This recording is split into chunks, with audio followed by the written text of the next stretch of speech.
Nothing is perfect in this world, but I'd like to think that I always did my best to try to make it better. And although my gaze will remain on the future, as it always has, I hope that you, the young people of this country, will fashion that future and protect our democracy. Now it's time for me to go. It's been an honor serving my country alongside all of you. Thank you and farewell.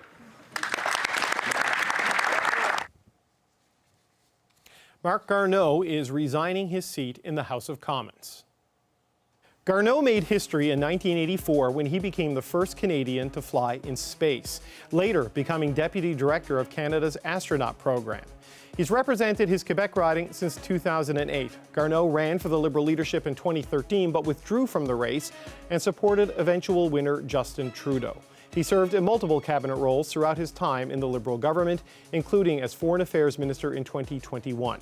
He made the announcement yesterday in the House, and I spoke to him in his House of Commons office this morning. Mr. Garneau, congratulations on your retirement. Thank you very much, David. Why now? Why is this the right time for you to leave? Well, because I made a promise to my family last fall. I had originally told them that I would not run after the 2019 election. I had returned to transport, but then I was surprised that the Prime Minister asked me to go to Foreign Affairs, and 7 months later we announced an election, and I just felt that 7 months in the job was not enough. I had been the fourth minister in 5.5 years there, and so my family said, okay, you can run one more time.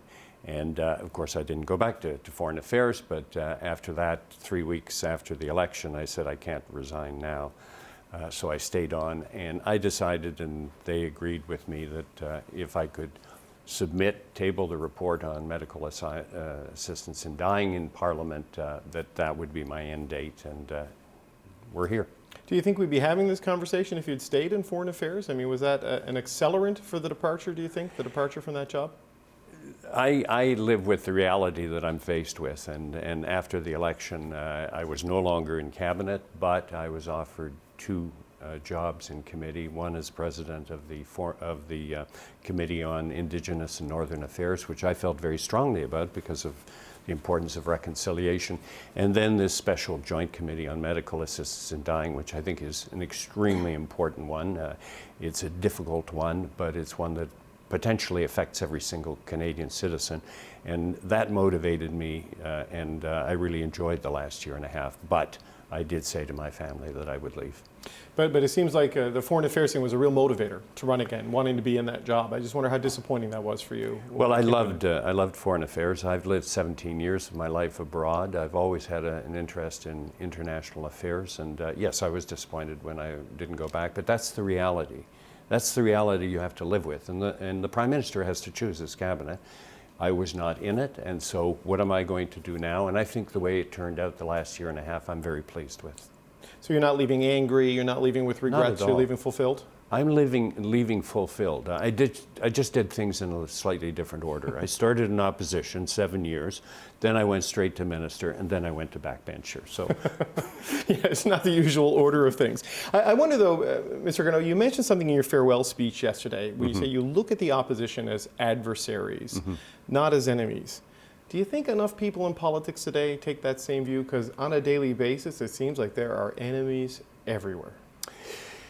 No, I don't think enough people take that view, and that's why I said it. I hope people perhaps ponder the words that I gave out yesterday, because, you know, when you sit there day in, day out, and you watch how the back and forth goes, you know that it could be done in a more dignified way. So that was my message. I started out 14 years ago. I'm sure I was a heckler. I'm sure I, was just as bad as everybody. But over time, I came to the conviction that we can do these things just as efficiently. You can criticize. I mean, that's normal, but you can do it in a more respectful and dignified way. And I think some of the old stuff, some before the cameras were there was some very witty repartee. You don't hear a lot of that. Too much angry. Well, heckling is one thing. You look at this week, for example, we've seen the leader of the opposition 2 days in a row question the Prime Minister's loyalty to the country. He's led for nearly 8 years now. And you know, we've seen liberal MPs accuse conservative MPs concerned about Chinese interference of being like Donald Trump and engaging in election denialism. There's a coarsening of it and a polarization of it. How do we move past it, do you think? Well, that is over the top. You're 100% right. And how do you get past that? You just have to tell people, look, are you really proud of the way that you're making statements, how you're rebutting, how you're attacking? Don't you think that there's a better way to do it, to keep the dialogue dignified? Do you recognize that perhaps all Canadians watching this kind of spectacle are not finding it very edifying? Do you think shame works in public life anymore? It seems like it did once upon a time. That, you know, shaming people for behavior that was unacceptable, it caused resignations. Ministerial accountability was a much bigger thing, and people changed their behavior. It seems with the polarizing reality of our politics today, I don't know if it's as effective. Well, I think it's good to remind people of how they should try to comport themselves. I don't think that shaming them publicly and humiliating them is necessarily the best way to do it. But I think that, you know, caucuses, when they meet, should remind themselves about how we comport ourselves. And there is a tendency for those things, for everybody to say, yes, we've got to recalibrate, and then things slip a little bit, depending on the issues that are being debated. And you have to remind people again, don't forget, you know, you're letting yourself go a little bit too much here. I think that it requires a constant reminder, unfortunately. We're really seeing that now with the issue about the allegations of Chinese meddling in Canada's elections. When you were Minister of Foreign Affairs, were you ever briefed on any of these issues? Do you think Canada is doing a good enough job to protect itself from this sort of challenge? I was not briefed on any issues related to Chinese interference. I had a great deal to do with China, but not on that issue. Do you think we're doing a good enough job as a country on protecting against this and informing Canadians enough about the challenges and the actions that are being taken in response to them? Well, I think it's out in the open, very much so at the moment, and I think the Prime Minister has spoken at length about it, and as you know, he's now announced this special rapporteur who will make recommendations. It's important that we protect our democracy. I'm reading a book at the moment called How Democracies Die. And you know, some people assume in Canada that democracy is safe and will always be there because we're Canadians. But it's more fragile than you think, and it's important not to let little cracks appear in it. Okay, you mentioned the special rapporteur. You're not resigning to take that position. That's not going to be your next act, right? No? Here's a scoop, David. No, I'm not resigning for that job. You know, we talked about foreign affairs, your most recent job. You were in transport before that, and you mentioned the unorthodox opposition to cabinet to backbench. When you look back at the career, even if the order is a bit unusual, what's the thing that stands out for you that you're most proud of in your time in office? I think the fact that I was at transport for 5 years and 2 months, which is the third longest serving. I really got to know that file. And transportation is one of those things that you only hear about when a train crashes or a plane falls out of the sky, and of course people say, are we being safe enough? And transport is what keeps this country going, because transport is so critical. We're the second largest country on earth. We're an export-oriented country. We depend on trade, and how efficiently our trains, our planes, our ships move everything, our ports, their efficiency. All of those things are critically important to make the country work. It's like your nervous system in your body. And although a lot of the things that we do at transport are perhaps not visible, especially when things are going well, they're critically important. It's an economic portfolio, and I'm very proud of having been there 5 years. You mentioned the difficult moments in that, like when a plane crashes or is shot down by a foreign country like Iran.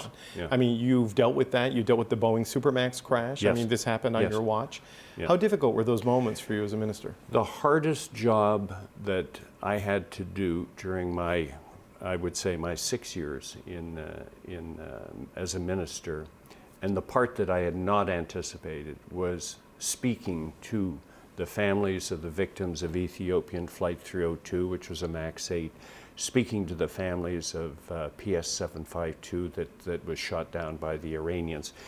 speaking to the families of the Michaels on a constant basis to try to reassure them that we were doing everything possible.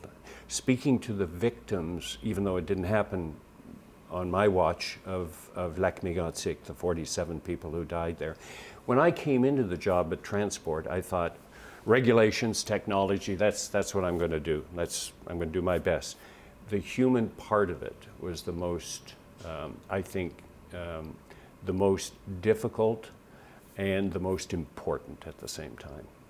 The human part of it for you now is what's next, right? I mean, you have been a cabinet minister and you've been to space. Yes. I mean, are you just going to retire or going to do something else that very few other people ever get to do in their lives?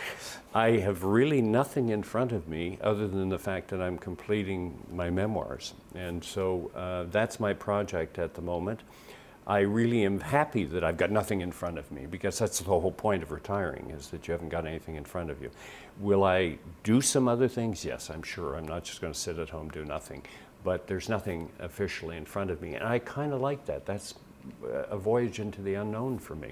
It's been a long time since you've had nothing official on your schedule, I would suspect. I entered military college when I was 16, and apart from 2 years when I was, because I lost in my election try in 2006, I've worked 56 years, so it's time for me to think of other things.